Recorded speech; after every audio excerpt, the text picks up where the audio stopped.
পাচ্ছেন সবজি রান্না করা হচ্ছে। তো বিহার চলে আসলাম আব্দুল রহিম শাহ পুরুষ মোবারকে দিল্লি মানিকগঞ্জ। তার মাজার শরীফ দেখতে পাচ্ছেন, এখানে তার ভক্তবৃন্দ বসে রয়েছে। তার মাজার শরীফ এখানে তার ভক্তবৃন্দরা দেখতে পাচ্ছেন তার যে আয়োজন, তারা এই আয়োজন করতেছে, এমনকি ফ্যানের ব্যবস্থা করেছে। এই যে তার ভক্তবৃন্দ, এই তার মাজার শরীফ।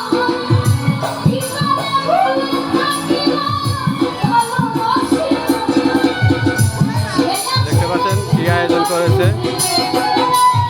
এটা তার বসত বাড়ি, বসত বাড়ির উপরে আয়োজন করা হয়েছে। দেখতে পাচ্ছেন এখানে একটা গেটও করা হয়েছে। তার ভক্তবৃন্দ তার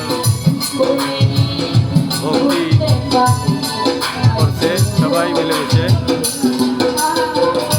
পুরুষ মোবারক শুরু হয়ে গেছে, 19তম পুরুষ মোবারক শুরু হয়ে গেছে। তো ওই পাক শাক হইতেছে আজকে, তোবারকের ব্যবস্থা প্রথম দিন। তো আজকে তোবারক দেওয়া হবে। প্রথম উরুস 28 ফাল্গুন প্রথম সেটা উরুস হয়ে গেছে রমজানের মধ্যে হয়েছিল। রমজানের মধ্যে না, 13 রমজান। আজকে তাহলে এটা কি করতেছেন? আজকে হলো বাদ বাকি অনুষ্ঠানের যে আয়োজন, সেটা ঈদ উৎসবের পর আমরা সেটা আয়োজন করছি। বুঝতে পারছি। রোজার জন্য এই আপনার গান একসাথে দেওয়া যায়। রমজান মাস, রমজান মাসের জন্য এটা হয় না, যত বড় হয় এটা হলো ভাগ করে সিন্নি রোজার মধ্যে করছে, সিন্নি রোজার মধ্যে করে রাখছি। তো আজকে কি সিন্নি করবেন না? না মিলাদ করাবো, মিলাদ হবে আর কি। মিলাদ হবে, যে যে আসে সবাই তোবারকের ব্যবস্থা আছে, মিলাদ হবে। মিলাদ হবে। বুঝতে পারছি। এখানে কি কি করতেছেন এখন আজকে?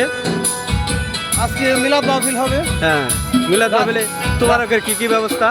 পায়েস আছে, পায়েস, নাড়াচাড়ি, সবজি, সবজি নাড়াচাড়ি, ভাত, বুঝতে রাত্রে পারছি। ভাকুটিকি গান। ভাকুটি কি গান? আগামী দিন থেকে আমাদের 3 দিন গানের উৎসব। এটা কি 3 দিন ব্যাপী হবে? আজকে দিয়ে 4 দিন ব্যাপী। আজকে যে 4 দিন ব্যাপী, বুঝতে পারছি। রমজান না পড়লে কমপক্ষে 7 দিন ব্যাপী। বুঝতে পারছি। তো ভিউয়ার্স, আসলে এটা 7 দিন ব্যাপী হয়। রমজানে পড়েছিল, এর জন্য পিছিয়ে ঈদের পর দেওয়া হয়েছে, এর জন্য 4 দিন ব্যাপী করা হয়েছে। তো এখানে দেখতে পাচ্ছেন এই যে পায়েস রান্না করা হচ্ছে। তো সন্ধ্যার পর মিলাদ মাহফিলের আয়োজন করা হয়েছে, এর জন্য তোবারকের ব্যবস্থা করা হয়েছে।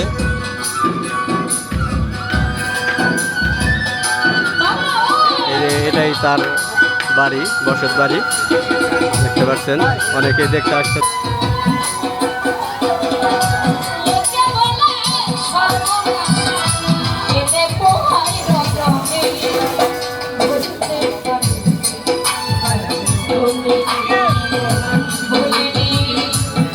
এখানে এখানে কি তৈরি করবেন কাকা? পেঁয়াজও না, পেঁয়াজে তৈরি করার জন্য এই যে চুলা খনন করা হচ্ছে, চুলা তৈরি করতেছে। তো দর্শক দেখতে পাচ্ছেন এখানে পেঁয়াজের দোকানও বসেছে। এই যে অনেক বড় গর্ত করা হয়েছে চুলাটা, দেখতে পাচ্ছেন। তো আগামীকাল থেকে আরও জাঁকজমক হবে। ওই যে ওখানে এখানে বাজে, ওইখানে বিক্রি করে, দেখতে পাচ্ছেন বিক্রি করতেছে। এখানে পেঁয়াজও বানানো হয়, এই দেখতে পাচ্ছেন। তো আব্দুল রহিম শাহ উরুস মোবারকের উপলক্ষে এই যে কসমেটিকের দোকান ভাইয়েরা রেডি করতেছে, এখনো রেডি হয় নাই। ভাই আসলেন কিছুক্ষণ আগে নাকি? আসছি সকালে, কিন্তু কাজ করতে এখনো রেডি হয় নাই না? তো দেখতে পাচ্ছেন ভিউয়ার্স, রেডি করতেছে, রাত্রের ভিতরে হয়ে যাবে। আসলে মূলত মেলা হবে আগামীকাল থেকে, আজকে হবে মিলাদ মাহফিল, এর জন্য হয়তো বা ভাইয়েরা আজকে আসছে। আগামীকাল থেকে 3 দিন ব্যাপী মেলা মজা হয় মনে হচ্ছে, অনেক ধরনের আইটেম আছে। ভাই আজকে কিরকম বেচাকিনি হয়েছে? ইনশাআল্লাহ মোটামুটি ভালো। ভালো হয়েছে না? মেলা তো লাগে না, আগামীকাল থেকে না? আগামীকাল থেকে মেলা আসছে। হ্যাঁ, তারপরেও মোটামুটি বেচাকিনি ভালো হয়েছে না? তো দেখতে পাচ্ছেন ভিউয়ার্স, তার ভাইয়ের যে ঝালমুড়ি সেটআপটা